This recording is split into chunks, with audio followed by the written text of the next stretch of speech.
Hello guys. So అయితే already మనం physics chemistry rapid fire series అయితే మనం స్టార్ట్ చేసేసాము. సో చాలామందికి బాగా నచ్చుతున్నాయి. సో వెంటనే రివిజన్స్ అనేవి కూడా జరుగుతున్నాయి. చాలా బిట్స్ అనేవి మనం కవర్ చేస్తున్నాం. సో సిమిలర్గా ఈరోజు మనం బయాలజీలో కూడా స్టార్ట్ చేద్దాము. సో ఈరోజు టాపిక్ ఏంటంటే న్యూట్రిషన్ ఇన్ ప్లాంట్స్. సో కంప్లీట్గా కుమ్మేద్దాం రండి. సో ఇంకా సుత్తి లేకుండా మ్యాటర్లోకి వెళ్ళిపోదాం. సో న్యూట్రిషన్ ఇన్ ప్లాంట్స్ అంటే ఏంటి? న్యూట్రిషన్ అంటే ఏంటి? ఆహారం. సో మొక్కల్ని మనం ఆటోట్రోప్స్ అని పిలుస్తూ ఉంటాం. ఎందుకంటే మొక్కలకి ఒక ఇండిపెండెన్స్ మాట, ఎవరి మీద డిపెండ్ అవ్వవు, వాటికి అవే ఫుడ్ని తయారు చేసుకుంటూ ఉంటాయి. సో ఇలాంటి రిలేటెడ్ బిట్స్ అనేవి మనం ఎక్కువగా చూస్తూ ఉంటాం. సో ఇక్కడ మనం చూసినట్లయితే first bit, iron and manganese are the examples of micronutrients of the plants. అసలు మైక్రోన్యూట్రియంట్స్ అంటే ఏంటి? యాక్చువల్గా మొక్కలకి రెండు రకాల న్యూట్రియంట్స్ ఉంటాయండి. ఒకటి మ్యాక్రో, ఇంకోటి మైక్రో. మ్యాక్రో అంటే ఎక్కువగా తీసుకోవాలన్నమాట, అంటే వీటికి ఎక్కువగా ఉండాలన్నమాట. ఫర్ ఎగ్జాంపుల్ చూడండి, మొక్కకి వాటర్ ఎక్కువగా ఉండాలి, అలాగే సన్లైట్ ఉండాలి, తర్వాత చెప్పాలి అంటే ఇంకా కార్బన్ డైఆక్సైడ్ ఉండాలి. సో ఈ విధంగా ఇవన్నీ కూడా మ్యాక్రో టైప్లోకి వస్తాయన్నమాట. అలాగే కొన్ని న్యూట్రిషన్స్ కావాలి మొక్కకి.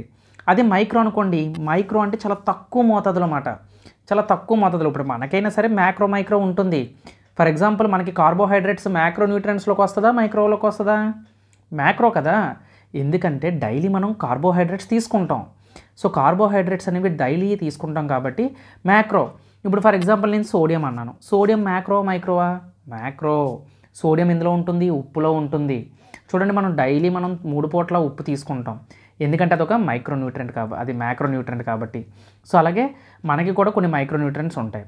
అయితే మొక్కలోని ఐరన్ అండ్ మాంగనీస్ అనేవి ఏ న్యూట్రియంట్స్ అని అడుగుతున్నాడు అనమాట. Examples of micro nutrients of the plants అంటే ప్లాంట్స్కి పెద్దగా ఐరన్ మాంగనీస్ అనేది అవసరం లేదు, అంటే కొద్ది మోతాదులో ఉంటే సరిపోతుందన్నమాట.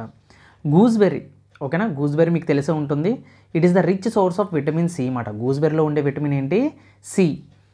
Next, the bacteria which found as a symbiont in the roots of leguminous plants. యాక్చువల్గా సింబాయిట్ అంటే ఏమీ లేదండి, ఒక మొక్క ఉంటుంది కదా, ఈ మొక్కకి వేర్లు ఉంటాయి కదా భూమి లోపల. ఈ మొక్క లెగ్యుమినస్ అంటే ఈ పప్పులు మాట, ఈ పప్పులు పెరుగుతాయి చూసారా, డాలు, ఈ పప్పులు పెరిగే దాంట్లోని లెగ్యుమినస్ ప్లాంట్స్లో ఈ రైజోబియం అనే బ్యాక్టీరియా ఉంటుందన్నమాట. ఈ రైజోబియం అనే బ్యాక్టీరియా ఏం చేస్తుందంటే ఈ రూట్లకు అంటుకుంటుంది. ఎందుకు సార్ అంటుకుంటుందంటే ఈ రైజోబియంకి వాటర్ కావాలన్నమాట, వాటర్ ఫుడ్ కావాలన్నమాట. అయితే ఈ వేర్లకు అంటుకున్న తర్వాత ఈ రైజోబియం ఏం చేస్తుందంటే ఆ వాటర్ ఆ మొక్క దానికి అందిస్తుందన్నమాట. అయితే మొక్క దీనికి వాటర్ ఫుడ్ బాగానే అందిస్తుంది. మరి ఈ రైజోబియం వల్ల మొక్కకు వచ్చిన లాభం ఏంటి?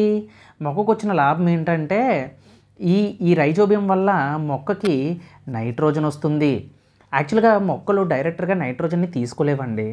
యాక్చువల్గా మొక్కలకి ఏంటంటే ఒక హెల్ప్ కావాలన్నమాట. అందుకే చూడండి, పొలాల్లో కూడా నైట్రోజన్ జల్లుతూ ఉంటారు. మందులు జల్లుతారు కదా, అవి మందులు కాదు, అవి యాక్చువల్గా చెప్పాలంటే నైట్రోజన్ మాట. మొక్కలకి నైట్రోజన్ తయారు చేసుకునే పవర్ లేదు, యాక్చువల్గా తీసుకునే పవర్ లేదు. సో అందుకే ఈ రైజోబియం అనే బ్యాక్టీరియా ఏం చేస్తుందంటే it is a good bacteria, it is a good bacteria. అందుకే రైజోబియం అనేది చాలా అంటే చాలా ఇంపార్టెంట్. ఈ పప్పులు పెరిగే, ఇప్పుడు పప్పులు ఉన్నాయి కదా, మినప్పప్పు, కందిపప్పు, పప్పులకు సంబంధించిన అన్నిటిలో కూడా ప్రోటీన్ ఉంటుందండి. ఈ నైట్రోజన్ దేనికి ఉపయోగపడుతుంది మనకి? ఈ నైట్రోజన్ దేనికి ఉపయోగపడుతుందంటే ఇది ప్రోటీన్ తయారు చేయడానికి ఉపయోగపడుతుంది, ఓకేనా? నైట్రోజన్ ఎందుకు ఉపయోగపడుతుంది? ప్రోటీన్ తయారు చేయడానికి ఉపయోగపడుతుంది, ఓకేనా? అంటే బీన్స్లోని, వీటిల్లోని, వాటిల్లోని, అన్నిటిలోని పప్పులు అన్నారంటే అందులో ఖచ్చితంగా ప్రోటీన్ ఉంటుంది, అది ఖచ్చితంగా నైట్రోజన్ యొక్క రియాక్షన్ అనేది అందులో ఉంటుందన్నమాట. Okay. So next, the main nutrient provides to plants from soil. అయితే మొక్కలోని వేర్ల ద్వారా అంటే రూట్స్ ద్వారా ఎటువంటి న్యూట్రియంట్స్ వెళ్తాయి అంటే ఇప్పుడే మనం చెప్పుకున్నాం, నైట్రోజన్, ఫాస్ఫరస్, పొటాషియం. మీరు సింపుల్గా ఎన్పీపీ అని గుర్తుపెట్టుకోవచ్చు, లేదంటే పిఎన్పి అని గుర్తుపెట్టుకోండి, ఓకేనా? సింపుల్గా సాయిల్ నుంచి వచ్చేవి ఏంటంటే పిఎన్పి. పిఎన్పి అంటే ఫాస్ఫరస్, నైట్రోజన్, అలాగే పొటాషియం. ఈ 3 కూడా చాలా ఇంపార్టెంట్ అనమాట. ఇవి మనకి మెయిన్ న్యూట్రియంట్స్ అవి కూడా, ఓకేనా? సాయిల్ నుంచి ఇవి మనకి ప్లాంట్కి ప్రొవైడ్ చేయడం జరుగుతుందన్నమాట, ఓకేనా? ముఖ్యంగా చెప్పాలంటే నైట్రోజన్ తర్వాత ఫాస్ఫరస్ అండ్ పొటాషియం. తర్వాత సీరియల్స్ అంటే ఇవి మనకి దినుసులు అంటే రైస్ లాంటిదే. ఇందులో మనకి ఏంటంటే రిచెస్ట్ సోర్స్ ఆఫ్ గోధుమలు అంటాం కదా, గోధుమల లాగా మాట. Richest source of vitamin B. సిరియల్స్లో ఉండే విటమిన్ ఏంటంటే vitamin B. It can fix nitrogen from air on its own leguminous. అది ఇప్పుడు చెప్పాను కదా పప్పులు లాంటివి లెగ్యుమినస్ ప్లాంట్స్ అని చెప్పేసి. సో అలాంటి ప్లాంట్స్ మాట నైట్రోజన్ ఫిక్స్ ఏది చేస్తుందంటే ఇట్స్ ఓన్ లెగ్యుమినస్ అని చెప్పాలి. Cellulose is an example of insoluble dietary fibre. ఓకేనా, it is insoluble dietary fibre. Cellulose అనేది ఒక ఇన్సాల్యుబుల్ డైటరీ ఫైబర్ అండి అది. ఓకేనా, సెల్యులోజ్ ఎందులో ఉంటుంది? ప్లాంట్లో ఉంటుంది. Nutrition present in the highest amount in banana. బనానాలో ఎక్కువ న్యూట్రిషన్ ఉండేది ఏంటి? అరటిపండు తినండి మంచిదంట కదా. ఎందుకు? యాక్చువల్గా బనానాలో ఉండేది పొటాషియం ఉంటుంది. ఓకేనా, సో అందుకే K. Okay, so essential element present in green and yellow vegetables ఏంటంటే ఇది కూడా మనం పొటాషియం అని చెప్పుకోవచ్చు. The element which is present in the green and yellow vegetables is potassium. ఓకేనా, సో గ్రీన్ కలర్లో ఎందుకు ఉంటాయి అంటే క్లోరోఫిల్. ఎసెన్షియల్ ఎలిమెంట్ అని అడుగుతున్నాడు అక్కడ. ప్రెజెంట్ అంటే అటువంటి వాటిల్లో గ్రీన్ అండ్ ఎల్లో వెజిటేబుల్స్లో ఉండే ఎలిమెంట్ ఏది అని అడుగుతున్నాడు అన్నమాట అక్కడ. అది పొటాషియం అవుతుంది.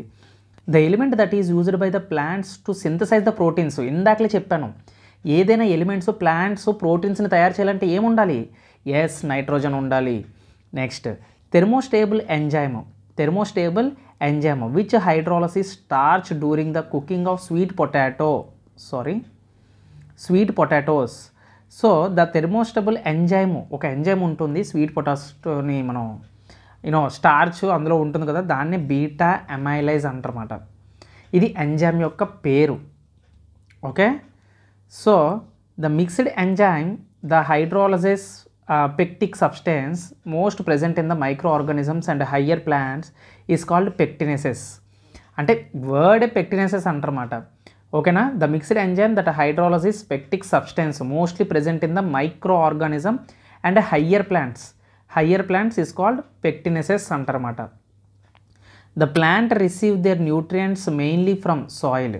అంటే plants receive their nutrients mainly from the soil. అంటే మొక్కకి భూమి నుంచే మెయిన్గా న్యూట్రియంట్స్ అనేవి వస్తాయన్నమాట. నెక్స్ట్ ఎలియోప్లాస్టోర్. అంటే ఎలియోప్లాస్ట్స్ అంటే ఇది ఒక స్టోర్ అండి, ఆయిల్ అండ్ ఫ్యాట్ ఉంటుంది. ఎలియోప్లాస్ట్ అంటే ఎలియోప్లాస్ట్స్ అంటే స్టోర్, అంటే ఇందులో ఆయిల్ అండ్ ఫ్యాట్ ఉంటుంది. Nitrogen fixing bacteria make combination of with cells of roots of the pulses.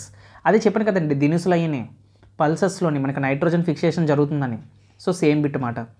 Natural bioactive water soluble phenolic compound present in the fruits vegetables and grains.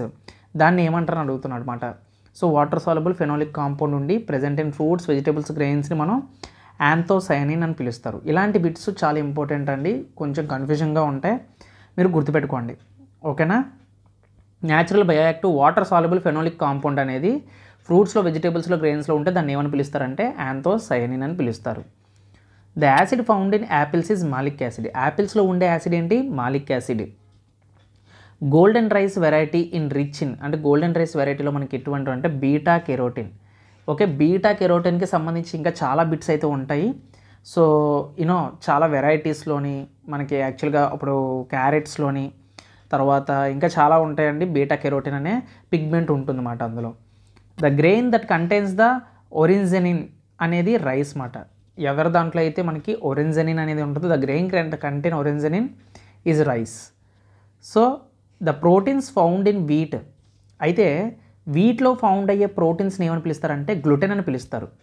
Gluten, the proteins found in wheat is called gluten.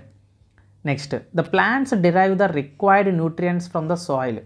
So ఇందాక చెప్పాను కదా, plant derive the required nutrients from soil, water, air. అంటే ఒక మొక్కకు కావాల్సింది ముఖ్యంగా soil, water, air అని చెప్పుకోవచ్చు. The green plants in the terrestrial ecosystem captured around 1% of the sunlight. అయితే యాక్చువల్గా చెప్పాలంటే గ్రీన్ ప్లాంట్స్ ఇన్ టెరెస్ట్రియల్ ఎకోసిస్టంలోని ఉండే వాటిల్లో, టెరెస్ట్రియల్ ఎకోసిస్టంలో ఉండే వాటిల్లో 1% ఆఫ్ సన్లైట్ సరిపోతుందన్నమాట. యాక్చువల్గా గ్రీన్ ప్లాంట్స్లో ఉండే క్లోరోఫిల్ వల్లే మనకి ఇక్కడ సన్లైట్ అనేది క్యాప్చర్ చేసుకుని ఫోటోసిన్సిస్ ప్రాసెస్ అనేది జరుగుతుందన్నమాట బాగా.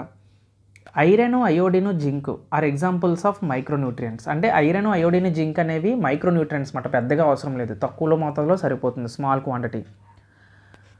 Starches are made up of long chains. Starch are made up of long chains అంటే అవి గ్లూకోజ్ మాలిక్యూల్స్ అండి. ఓకే, C6H12O6 మాట గ్లూకోజ్ అంటే. సో ఇది మనకి స్టార్చ్ అన్నమాట. స్టార్చ్ని కనిపెట్టాలంటే యూజ్ చేయాల్సిన లిక్విడ్ ఏంటంటే అయోడిన్ అండి, అది గుర్తుపెట్టుకోండి. అది ఏ కలర్లోకి మారుతుందంటే బ్లూ బ్లాక్ కలర్లోకి మారుతుంది. The function of carotenoid during the photosynthesis. ఈ కెరోటనాయిడ్ ఏం చేస్తుందంటే యాక్చువల్గా ఫోటోసింథసిస్ చెప్పాను కదండి, ఒక మొక్క ఏం చేస్తుంది, సూర్యుడి నుంచి అది వెలుతురుని తీసుకుంటుంది కదా ఈ ప్లాంట్ అనేది. సో అది ఏం చేసుకుంటుందంటే ఈ ఫంక్షన్ ఆఫ్ కెరోటనాయిడ్ ఏం చేస్తుందంటే డ్యూరింగ్ ఫోటోసింథసిస్ ఇది లైట్ని ట్రాప్ చేస్తుందన్నమాట. To trap the light energy, light ఎనర్జీని ఏం చేస్తుంది, ట్రాప్ చేస్తుంది ఇక్కడి నుంచి ఇందులోకి. So next, the element used in the synthesis of protein in the plants. ఇందాకలే చెప్పాను ఎలిమెంట్ ప్రోటీన్స్లో ఉంటే అది నైట్రోజన్. ఓకేనా, ప్లాంట్స్లో ప్రోటీన్ని తయారు చేసేది ఎవరు అంటే element nitrogen. The term used for the reaction of photosynthesis. ఈ టర్మ్ అంటే ఈ రియాక్షన్ ఆఫ్ ఫోటోసింథసిస్ సైకిల్ని ఏమంటారంటే కాల్విన్ సైకిల్ అంటారు. కాల్విన్ అండి, కెల్విన్ కాదు, Calvin cycle. The energy and the carbon requirements of the autotrophic organism are fulfilled by. The energy and carbon requirements of అనే autotrophic organism fulfilled by దేని ద్వారా జరుగుతుంది, photosynthesis ద్వారా జరుగుతుంది. The process in which glucose is broke down to produce the energy is called glycolysis. అయితే glucose అనేది మనకి break down అయ్యి ఎనర్జీని ప్రొడ్యూస్ అవ్వడాన్ని గ్లైకోలసిస్ అంటారు. సింపుల్ అండి, గ్లూకోజ్ అనేది మనకి ఏంటి, it is a process in which glucose is broke down to produce the energy, దాన్ని గ్లైకోలసిస్ అంటారు.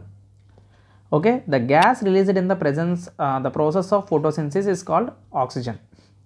అయితే ఫోటోసింథసిస్ ప్రాసెస్లో మనకి అవుట్ సైడ్ ప్రోడక్ట్ మనకి వచ్చేది ఏంటి, ఆక్సిజన్. మనకి తీసుకునేది ఏంటి, carbon dioxide. Central atom of the chlorophyll pigment is magnesium. అయితే క్లోరోఫిల్ పిగ్మెంట్లోని సెంట్రల్ ఆటమ్ ఏంటంటే మెగ్నీషియం అని మీరు గుర్తుపెట్టుకోవాలి. Next, the richest source present in yellow, orange, green leafy fruits, vegetables such as carrots, spinach, lettuce, tomatoes, sweet potatoes. నేను ఇందాకలే చెప్పాను మీకు beta carotene కోసం నేను చాలా చెప్పాలండి, క్యారెట్స్ అని చెప్పాను గుర్తుందా. అంటే the richest source present in the yellow, orange, green leafy fruits, వెజిటేబుల్స్లో ఉండేది ఏంటంటే బీటా కెరోటిన్. నేను అందుకే చెప్పాను ఇది ఇంపార్టెంట్ అని. Okay, so the protein that is naturally found in some grains including wheat, barley, rye, it is gluten. ఇందాక కూడా వచ్చింది చూడండి వీట్ దగ్గర. So the protein that is naturally found in some గ్రెయిన్స్లో ఎక్కువగా మనకు కనిపించే ప్రోటీన్ ఏదంటే గ్లూటెన్ని గుర్తుపెట్టుకోండి.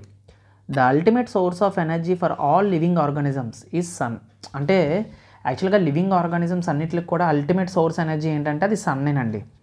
Type of nutrition where organisms synthesise their own food, అటువంటి వాటిని ఆటోట్రోపిక్ న్యూట్రిషన్ అంటారు. ఓకే, ఇందాక స్టార్టింగ్లో చెప్పాను కదా. సో అది the plants have low energy needs because of dead cells. అయితే ప్లాంట్కి లో ఎనర్జీ దేనివల్ల వస్తుందంటే డెడ్ సెల్ వల్ల. Have low energy needs because of dead cells అన్నమాట. డెడ్ సెల్స్ వల్ల వాటికి ఎనర్జీ అనేది నీడ్ అవుతుంది. Mode of nutrition in which chlorophyll, carbon dioxide, water, sunlight are required for the autotrophic nutrition. Auto అంటే self అని అర్థం. ఓకేనా, ఆటోట్రోఫిక్ అంటే సెల్ఫ్, ఆటో అంటే సెల్ఫ్ అండి. ఓకేనా, ట్రోఫిక్ అంటే న్యూట్రిషన్. ఓకే, తయారు చేసుకుని అంటే సెల్ఫ్గా అది తనకు తాను ఫుడ్ని తయారు చేసుకుంటుంది అనమాట. అందుకే plants are the primary consumers అంటారు. యానిమల్స్, హ్యూమన్స్ వీళ్ళందరూ కూడా సెకండరీ కన్జ్యూమర్లోకి వస్తారు. ఓకే, సో నెక్స్ట్ ఇలా చూసుకుంటే carbon and energy requirements of plants are fulfilled by photosynthesis మనకు తెలుసు. Glucose formed in the photosynthesis soon get converted into starch. అయితే photosynthesis ప్రాసెస్లో మనకి గ్లూకోజ్ అనేది తయారయ్యి ఆ తయారైన గ్లూకోజ్ స్టార్చ్ కింద మారుతుందన్నమాట. ఓకేనా, next the substance transported in the plant using energy ATP. ఇక్కడ ఏటీపీ అంటే ఎడినోసైన్ ట్రైఫాస్ఫేట్ అండి. ఓకేనా, దీన్నే ఎనర్జీ రిచ్ సోర్స్ అంటారు, ఎనర్జీ అని కూడా అంటారు, ఎనర్జీ మాలిక్యూల్ అన్నమాట ఏటీపీ అనేది.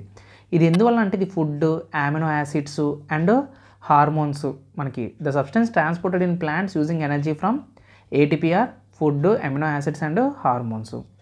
Carbohydrates are stored in the plants in the form of starch. చెప్పాను కదండి, కార్బోహైడ్రేట్స్ కూడా మనకి ప్లాంట్లో ఏ విధంగా స్టోర్ అయి ఉంటుంది, స్టార్చ్ రూపంలో స్టోర్ అయి ఉంటుంది అన్నమాట. కార్బోహైడ్రేట్స్ అంటే ఎవరు ఇక్కడ, కార్బోహైడ్రేట్స్ అంటే మనకి రైసు, వీటు, ఇలాగనే కాదు పొటాటో, ఇవన్నీ కూడా కార్బోహైడ్రేట్స్ కలిగి ఉన్నవే. కార్బోహైడ్రేట్స్లో కూడా గ్లూకోజ్ ఉంటుంది, షుగర్స్ ఉంటాయి. ఓకేనా, మనకు కూడా ఎక్కువ రైస్ తినడం వల్లే షుగర్ వస్తుంది చాలామందికి. అందుకే రైస్ని తగ్గించమని చెప్తారు. నార్త్ వాళ్ళు చూడండి నైట్ టైం రైస్ తినరు. సో ఆ విధంగా అన్నమాట. సో ఇక్కడతో మనం న్యూట్రిషన్ ఇన్ ప్లాంట్స్ కాన్సెప్ట్ అయితే కంప్లీట్ అయిందన్నమాట. సో ఐ హోప్ ఈ వీడియో మీకు నచ్చింది అనుకుంటున్నాను. సో ఎక్కడైనా మీకు డౌట్స్ ఉంటే కింద కామెంట్ సెక్షన్లో కామెంట్ చేయండి. అలాగే ఈ వీడియో ఎలా అనిపించిందో నాకు కింద కామెంట్ సెక్షన్లో కామెంట్ చేయండి. సో నచ్చితే ఖచ్చితంగా లైక్ చేయండి. అలాగే నా ఛానల్ని సపోర్ట్ చేయండి. మళ్ళీ ఇంకొక వీడియోతోటి మీ ముందుకు వస్తాను. Until then keep watching. జై హింద్.